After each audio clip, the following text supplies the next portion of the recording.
Então, o que que eu fiz? Eu criei um roteirozinho básico, certo? Simples, de interpretação de dados. E aí, se você segue esse roteiro, vai ser bom, porque você vai ter uma boa interpretação dos dados, mas se você quiser aprofundar na interpretação, fique à vontade, tá? E se você quiser, de fato, fazer diferente, também fique à vontade, se você tem a sua forma, né, sua ideia diferente, tá? Então, a primeira coisa, quando a gente vai fazer ao interpretar os dados, é ver e reler toda a problemática da pesquisa. Então, vai lá para a tabela, onde você tem as informações, por que vocês vão fazer aquele trabalho, tá? Qual foi o motivo daquele projeto? Quais são as principais perguntas da pesquisa? Quais foram o propósito daquela pesquisa? Por que eu estou fazendo essa pesquisa, tá?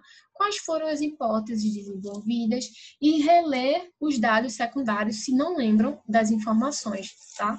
Porque depois que a gente vê, tem esses materiais, esse levantamento desses materiais, nossa cabeça ela fica mais aberta para interpretar os dados, para realmente visualizar esses dados, certo? Então, a primeira coisa é sempre rever o seu objeto de pesquisa, rever a problemática, para poder chegar com os olhos da sua problemática nos dados, tá?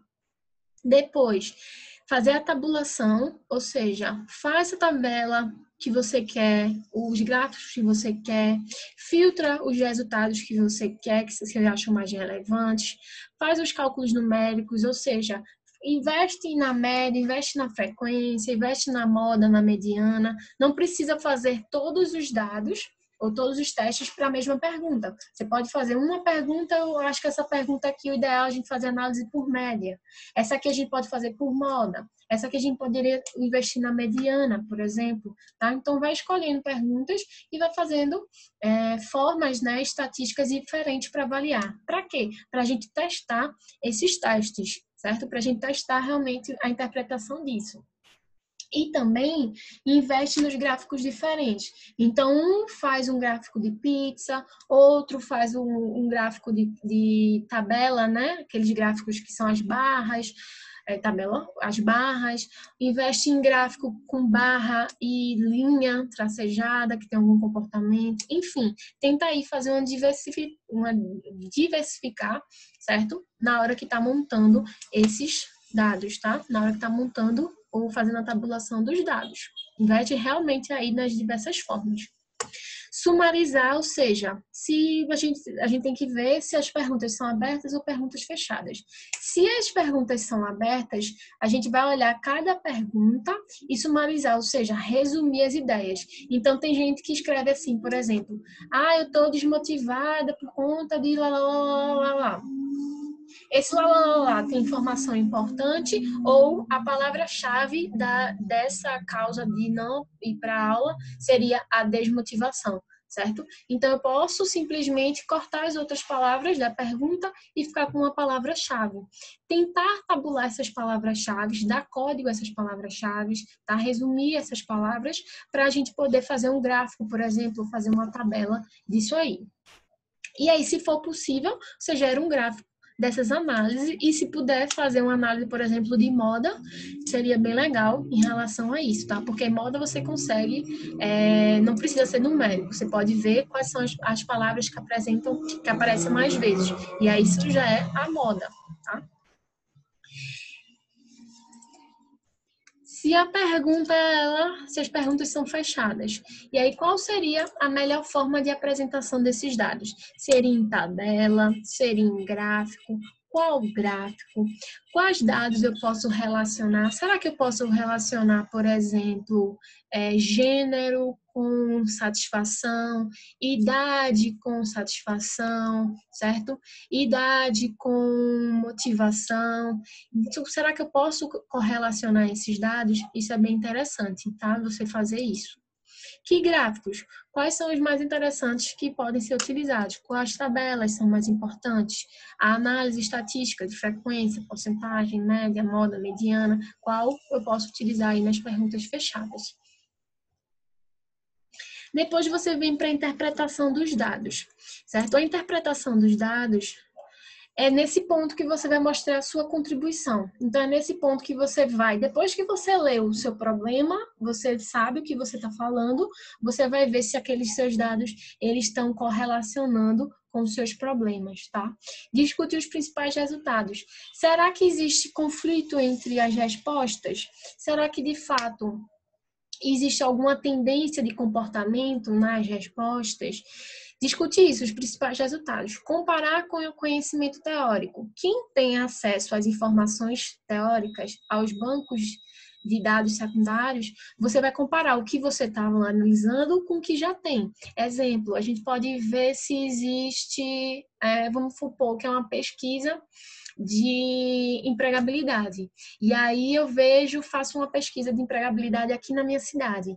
E aí eu vejo dentro dessa pesquisa, vamos supor, que as mulheres têm menos empregabilidade do que os homens. E aí eu vou no IBGE e vejo essa informação. E aí eu vejo que meus resultados, eles podem ser reafirmados através dos dados do IBGE, tá? Então, isso está dando força realmente para os seus resultados. Então, a gente comparar o que a gente tem com o conhecimento teórico, com as informações dos bancos e dos dados secundários, tá? Isso você faz quando você está interpretando os seus dados, ou seja, não é só jogar tabela, você tem que discutir em cima daquela tabela o que é que aquelas informações elas estão sendo geradas, tá? Desse ponto, vocês vão ver quais são os resultados mais interessantes que devem ser apresentados, o que não foi dito sobre o assunto, será que aí podem entrar em limitações? Será que depois que eu fiz o questionário, depois que rodou, será que não faltou alguma pergunta que vocês não fizeram, que seria interessante colocar e não foi dita, que não foi falada, tá? Existe algum dado que nenhum lugar apresentou?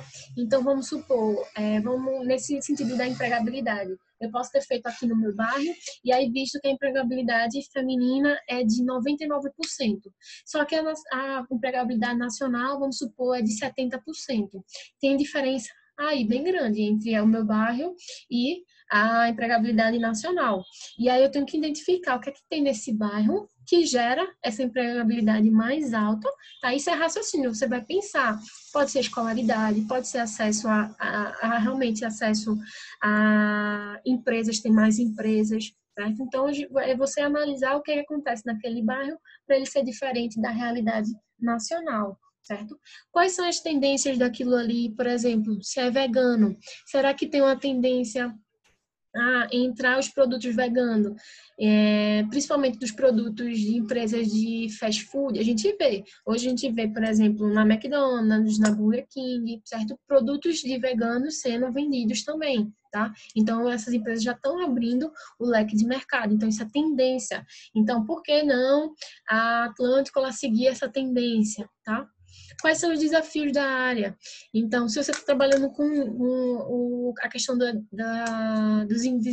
desinteresse em sala de aula, qual é o desafio de melhorar esse desinteresse, essa desmotivação em sala de aula?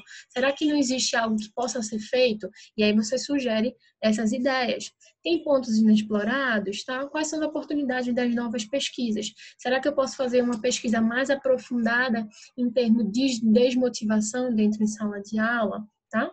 E finaliza tirando as conclusões, as lições aprendidas. Então, o que é que essa pesquisa ela levou, né? O que a conduziu e se os resultados responderam a sua hipótese. Então, se a minha hipótese é vegano gosta de pizza, né? Minha hipótese, minha afirmativa. Então, os resultados, se 90% das pessoas elas afirmam que gostam de pizza, então minha hipótese está sendo confirmada que a maioria das pessoas, dos veganos, gostam de pizza, tá? Então, você vai responder isso lá na hipótese, tá?